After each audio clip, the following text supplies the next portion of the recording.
the fact that we're still talking about that song today, it was incredible. It had so much magic, and let's just say me and Vince had creative differences.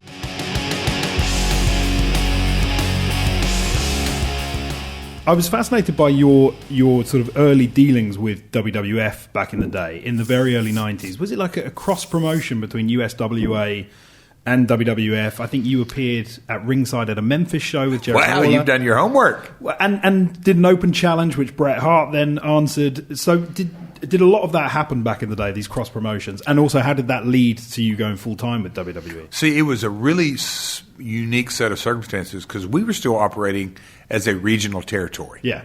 And the WWF at that time, quite frankly, the first run of Hulkamania was over. The late 80s were over. Vince and my father, again, my father was the kid of the regional promoters. He was the young guy, and Vince's father, Vince Sr., was sort of so that era of promoters. So my father and Vince Sr. were peers first. And then my father and Vince Jr., Vincent Kennedy, had a relationship, and they used to talk quite a bit. And then as things were evolving, the evil Mr. McMahon character was first played in Memphis against Jerry Lawler, and there was some really great television moments in those early days. And like you said, the challenge of me jumping over the rail and challenging Bret Hart, that was a lot of fun stuff. But that was sort of the very beginning dealings, like you said, of me working with WWF. A lot of fun. Again, a different set of time, different set of circumstances, because, again, we were operating as a regional operation with live TV every Saturday morning. We had our hour shows all around the regional area. So it was a hybrid that a regional company was working with a national company. And there was a lot of fun, a lot of benefits to that. You could never go back and recapture that time. Yeah.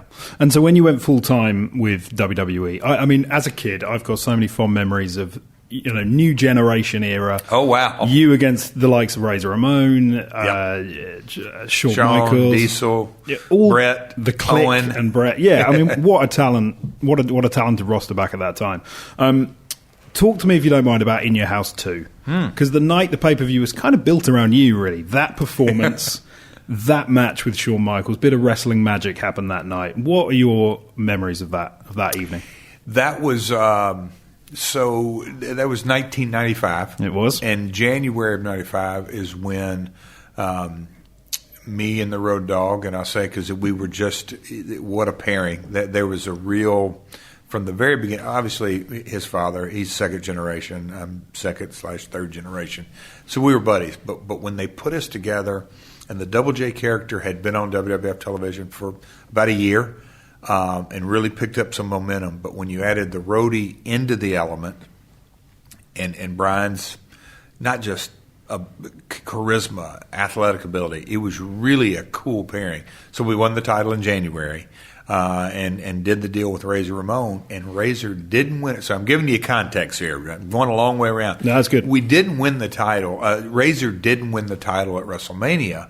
And then I think, again, that Double J character built even more like, oh, wow, this guy's still got the title and roadie. And then as we released the song, and I was gone like 25, 28. I mean, I was gone a crazy amount of time.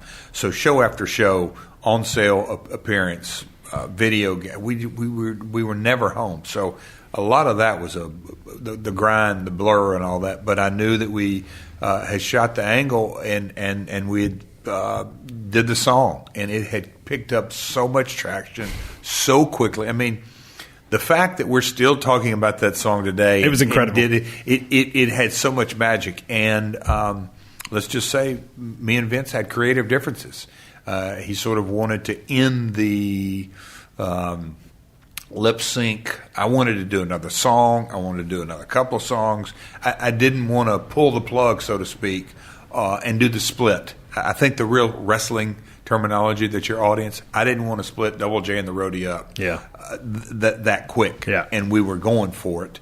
I just thought it was too soon. And so it was creative differences. And he's the boss, and I completely understood it. I'd worked for many promoters before, and I knew that there was no need in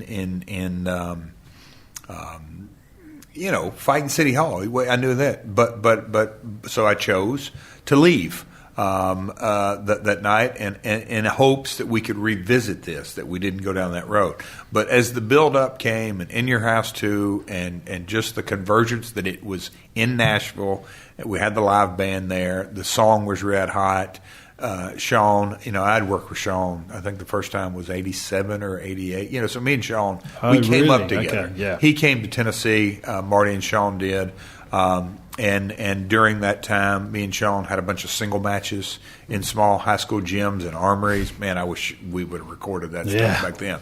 Have a recorder because we were having fun, and I sound like too much of an old timer, but not really call anything in the back. Just go out and roll with it. Yeah, he's so.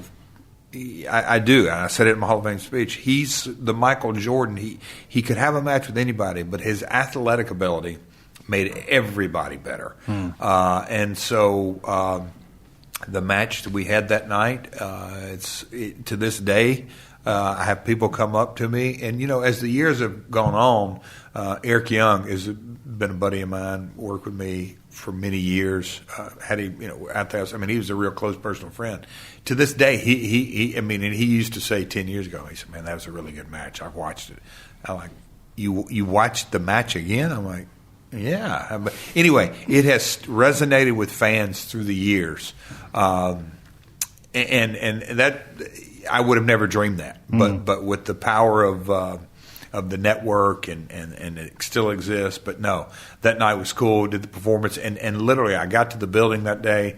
It was when I think about what you just said, that pay-per-view built around you. Well, it was a 2.5 hour show, and our match was 30, and the performance was however long. So it was a lot, and a lot of fun. It's what people remember about the event.